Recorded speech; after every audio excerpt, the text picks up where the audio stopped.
Okay, I'm going to do a rock here.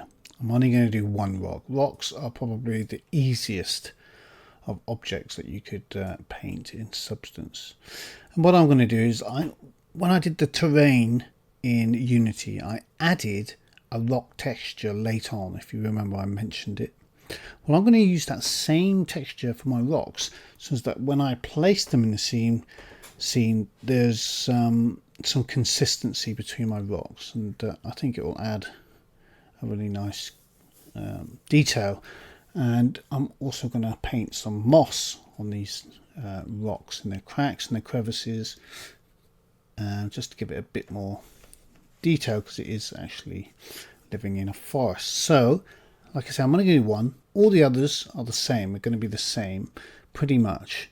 But you can change up your rock textures if you want to add some variation. But I'm also going to show you how to combine the UVs. The UVs on this, let me just go to 2D, 3D. So the UVs on here are pretty packed. We probably could have got a couple of little ones in here, but I'm going to save the others because they're smaller than this, and they take up less UV space, and I can combine multiple rocks in one sheet. But this is a good example of how I'm going to do the rest of the rocks. So there's no point in me showing you how to do rock after rock after rock. And I brought it in. You've seen how to bring objects into Substance, so I don't need to show you that. I'm going to add my ambient occlusion here. There we go. And I'm going to bake my textures. Keep it 2048. Don't need an ID map. I can turn that off. Bake rock textures. There you go. Okay, done. Right, so now you can see down here, I've already brought in my terrain rock, the height, so the base color, the rock, the height, sorry, the metallic, the normal map, the roughness and thickness, which has just been created, and the world normal space is what's just been created also. But so I brought them all in, just in the same way as I brought the others in before. You can either drag them into it here, or you can add them when you actually load the mesh. The choice is up to you. So now I've deleted my first layer, like we always do, because it starts off with a normal sort of just a layer, a paint layer. So delete that, create a fill layer over here in your base color. Just drag the terrain rock, boom, there you go. Okay, first thing you notice is you can see the seams, so we're going to change that to triplanar. Dink, got a bit of stretch in there, but I think that's too, you can see a lot of repetition. I think this needs to be just 1. So UV scale 1, yeah, that's better. Yeah, very shiny rock. See, the good thing about this is that it's reusing textures. So although we're going to create new ones for this rock, but it keeps it consistent with the scene. So that's all cool. Okay, so next we've got our height. So I think that's height there. Yeah, so we drag that in there. Already gave it some shape. And next we've got metallic.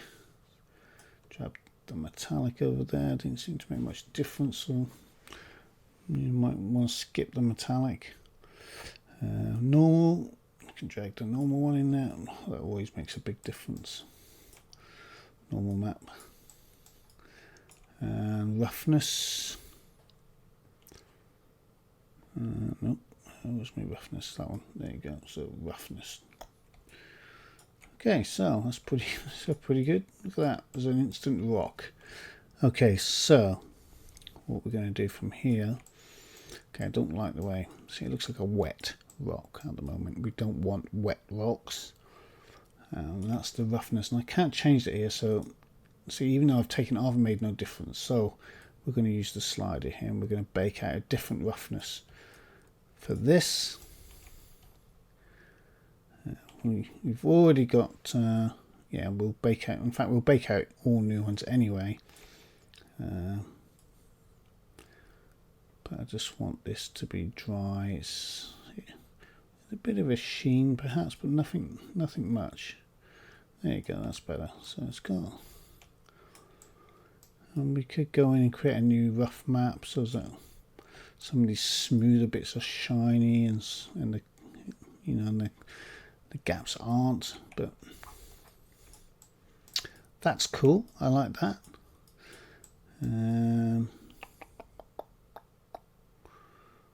Yeah, good rock. Right, so now I'm going to paint a bit of moss on there. So we get our trusty moss fluffy, which we downloaded. Put that on the top again. I think the resolution is probably a bit low for that, so I think we can make that a 4 this time. Yeah, that looks pretty good. Add a black mask. No, not a white mask. We want to add a black mask, like so. I'm going to get our nice dirt brush that we use. If I start painting there, you'll see it come through. Okay, this moss is a little bit shiny for my liking, you know.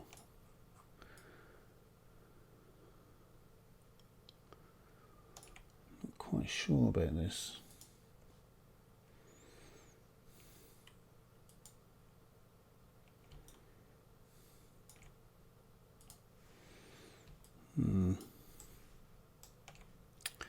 Let's see if we can't make that a bit better. Let's try a 6.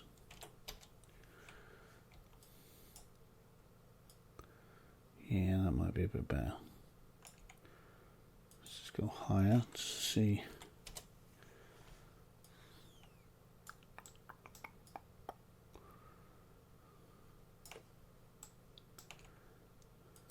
Just go crazy. See what? No, that's just turned all lumpy now. So let's come back down. Let's do 10. No, it's still a bit lumpy. I think 7 was probably good. Let's just do 1 and see what we get down at. No, there you go. So there's the extreme. I think 6 or 7 perhaps is probably.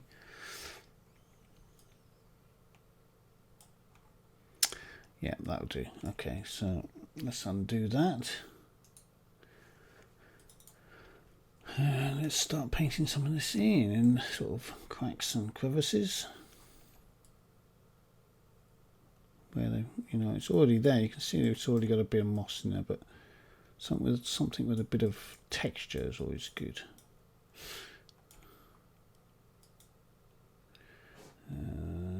Stroke opacity. Let's take that down a bit because it's a bit strong for my liking. There we go. Alright, I'm going to put this on fast forward. You've seen me do all this before.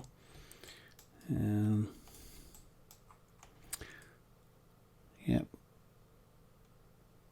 So this will be our first rock. I'll see you in a moment when it's done. Adding this kind of detail just gives it a little bit more depth, which is really nice. You can. What I'm going to do later as well is add literally model some big clumps of moss. So you actually got some 3D objects you can actually push into these objects and onto other objects too. So you can, have actual. So that gives it a bit more of a physical presence. It's quite easy to do as long as the textures look right. You can create quite a nice effect. And if you've got like a big log or something, you can, you want to model it into it so that it looks like it's been there for years rather than just painting it on like this. But I mean, this is okay for rocks.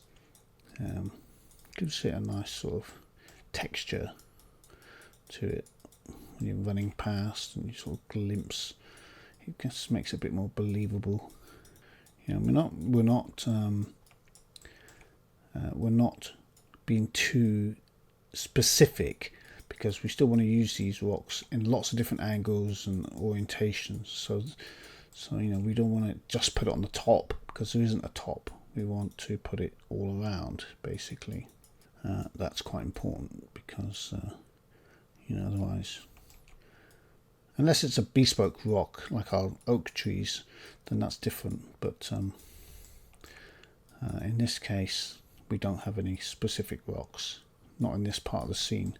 So we're just doing, generic, general scatter rocks that we can use to populate our scene, and maybe create a wall or two, create some occlusion in the scene so we can block off the view here and there, and help Unity out in rendering. So it's that kind of thing.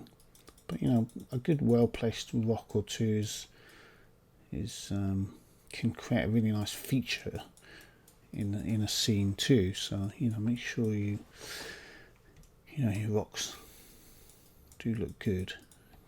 It's like I said when we did the chimney, you can overdo it if you're not careful.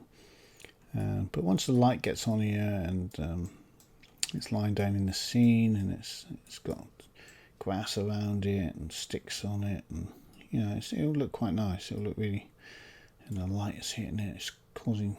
It's creating shadow. That'll look good. It's quite a nice shaped rock, because we can even make it into a little feature. I think one or two of them we are going to put some etch some symbols into them, so I can show you how we do that. And we may use stencils inside Substance Painter to do that. So that'll be a nice little thing to learn.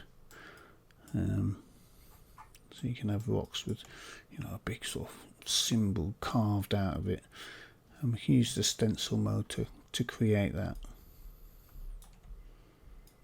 And there we are, that's our rock. So what we need to do now is get that into Unity and see what it looks like. It looks pretty good to me. Obviously we're going to have some variation on these rocks, and if you want to add different textures, that's fine too. Just go and hunt some down, or you can create some, like for example Substance Painter has its rock. It's got a natural stone mossy here. Let's stick that on the top. I'll leave it there, but you can see. Let's have a look at that, what that looks like. Dink. So that looks pretty good too. It looks a bit cementy, but that looks very nice. So you could have one or two of those, and even a moss is quite convincing there. So you got a different colour. So you could go back into ours. You could have two different ones. That's not a problem either. I would change that to triplane. Now you're getting this here, which is a pain in the arse. So might adjust the UVs or in that edge there, because it looks kind of weird. I'm not sure about this rock. It's kind of looks like a big clumps of cement rather than actual rock, if you know what I mean. It's nice though. It's very nice. Let's see what else they've got. So we won't use that for now. I much prefer that. It looks more like proper sort of rock. But it's up to you. It's subjective, so you can do whatever you want to do. Let's have a look. Let me see. I think that's it. Yeah, so anyway, it's up to you. If you use what rock you want, you just saw me do that. It's very easy to create these sort of things, and rocks used to be a pain in the rear end, but now with this it's just easy. You can do a ton of rocks in a day. You don't have to buy rocks on the internet. You really don't. You don't need to buy packs of rock from any store. Just put in a bit of effort for a day, create a ton of rocky shapes, choose a texture that you like, bring it into Substance. You create your normals, your roughness, your height map. Add moss and anything you want, and you have your rocks. Quite a lot of them in one day. So just don't waste your money. Be creative and make your own rocks. It's very easy. Okay, so the next thing to do is test this in Unity, and I keep saying that on the end of every lecture, and I think now we should start getting some of these objects in, because we've created a few final objects, so we should bring them into our scene and see what they look like. So perhaps we'll do that in the next lecture. So I'll see you there.